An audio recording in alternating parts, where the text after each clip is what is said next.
Hello children, welcome to my YouTube channel in Radha Online Classes. Today I am going to tell you a story of Hindi class 6th अक्षरों का महत्व। ये NCERT का chapter है, chapter number 5 है। तो आप सब मेरे साथ बने रहिए और सुनिए एक मज़ेदार कहानी। अक्षरों की कहानी। यह पुस्तक अक्षरों से बनी है। सारी पुस्तकें अक्षरों से बनी हैं। तरह तरह की पुस्तकें, तरह तरह के अक्षर। दुनिया में अब तक करोड़ों पुस्तकें छप चुकी हैं। हज़ारों पुस्तकें रोज़ छपती हैं। तरह तरह के अक्षरों में हज़ारों की तादाद में रोज़ ही समाचार पत्र छपते रहते हैं। इन सब के मूल में है अक्षर। हम कल्पना भी नहीं कर सकते कि यदि आदमी अक्षरों को न जानता तो आज इस दुनिया का क्या हाल होता। क्या आप सोच सकते हैं? नहीं ना। कोई कह सकता है कि हम अक्षरों को अनादिकाल से जानते हैं। अक्षरों का ज्ञान हमें किसी ईश्वर से मिला है। पहले लोग यही समझा करते थे। पुराने ज़माने के लोग सचमुच ही सोचते थे कि अक्षरों की खोज ईश्वर ने की है। पर आज हम जानते हैं कि अक्षरों की खोज किसी ईश्वर ने नहीं बल्कि स्वयं आदमी ने की है। अब तो हम यह भी जानते हैं कि किन अक्षरों की खोज किस देश में किस समय हुई। हमारी यह धरती लगभग 5 अरब साल पुरानी है। 2-3 अरब साल तक तो इस धरती पर किसी प्रकार के जीव जंतु नहीं थे। फिर करोड़ों साल तक केवल जानवरों और वनस्पतियों का ही इस धरती पर राज्य रहा। आदमी ने इस धरती पर कोई 5 लाख साल पहले जन्म लिया। धीरे धीरे उसका विकास हुआ। कोई 10,000 साल पहले आदमी ने गांवों को बसाना शुरू किया।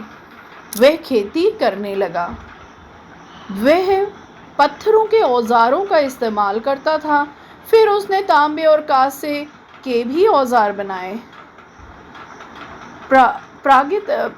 प्रागैतिहासिक मानव ने सबसे पहले चित्रों के जरिए अपने भाव व्यक्त किए। आपने शायद देखा भी होगा, अगर आप कहीं घूमने गए हैं, जो पुराने केव्स हमारे जो आर्कियोलॉजिकल वो होते हैं, तो वहाँ पे जो हमें जो मतलब चिन्ह मिलते हैं वो ज़्यादातर क्या चित्रों में वर्णित होते हैं। तो चित्र बनाकर हम जो है अपनी बात को कहा करते थे। अपनी बात को दूसरे तक पहुंचाने में हम चित्रों के थ्रू ही वो करते थे।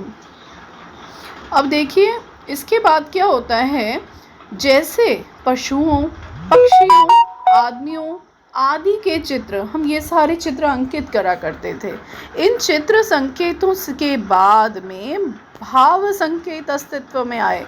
पहले हम लोगों ने चित्रकारी के थ्रू किया, बाद में भावों के थ्रू। जैसे एक छोटे वृत्त के चहु ओर मतलब चारों ओर किरणों की घौतक रेखाएं खींचने पर वह सूर्य का चित्र बन जाता है। बाद में यही चित्र ताप या धूप का घोतक बन गया। इस तरह अनेक भाव संकेत अस्तित्व में आए। तब जाकर काफ़ी बाद में आदमी ने अक्षरों की खोज की। अक्षरों की खोज के सिलसिले को शुरू हुए मुश्किल से 6,000 साल हुए हैं। केवल 6,000 साल। आप देख रहे हैं इस चित्र में मध्य अमेरिका के ओजिम्वा आदिवासियों के चित्र। आदिवासी पहले जंगलों में रहा करते थे। जो जंगलों में केव्स हुआ करते थे, गुफाएं होती थी, गुफाओं के ऊपर ये चित्र अंकित करते थे वे। अक्षरों की खोज के साथ एक नए युग की शुरुआत हुई। आदमी अपने विचार और अपने हिसाब किताब को लिख कर रखने लगा। अब उस समय तो क्या अक्षर नहीं थे, तो वो सिंबल्स यूज करता था उसके लिए। तब से मानव को सभ्य कहा जाने लगा। आदमी ने जब से लिखना शुरू किया तब से इतिहास आरंभ हुआ। किसी भी कौम या देश का इतिहास तब से शुरू होता है जब से आदमी के लिखे हुए लेख मिलने लग जाते हैं।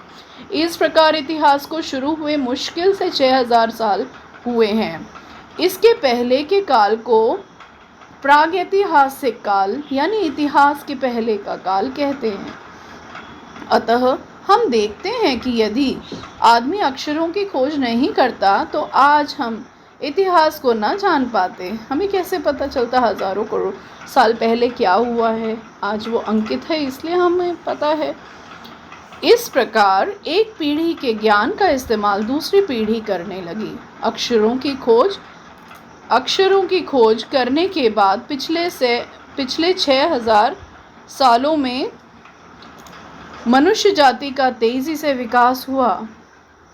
यह महत्व है अक्षरों का और उनसे बनी हुई लिपियों का। अतः हम सबको अक्षरों की कहानी मालूम होनी चाहिए। आज जिन अक्षरों को हम पढ़ते या लिखते हैं वे कब बनाए गए, कहाँ बने और किसने बनाए, यह जानना ज़रूरी है भी। तो ये जो हमें अक्षरों का ज्ञान ये दिया है गुणाकर मूले जी ने। तो ये इनसे हमें क्या बहुत सारी छोटी छोटी ज्ञान की बातें पता चली। उम्मीद है आप लोगों को ये पाठ बहुत अच्छा लगा होगा, बहुत ज्ञानवर्धक था। चलिए फिर मिलते हैं अपने नेक्स्ट वीडियो में। Good bye. Thanks for watching my channel, and if you have not subscribed my channel, please subscribe it. That is Anuradha Online Classes. Goodbye.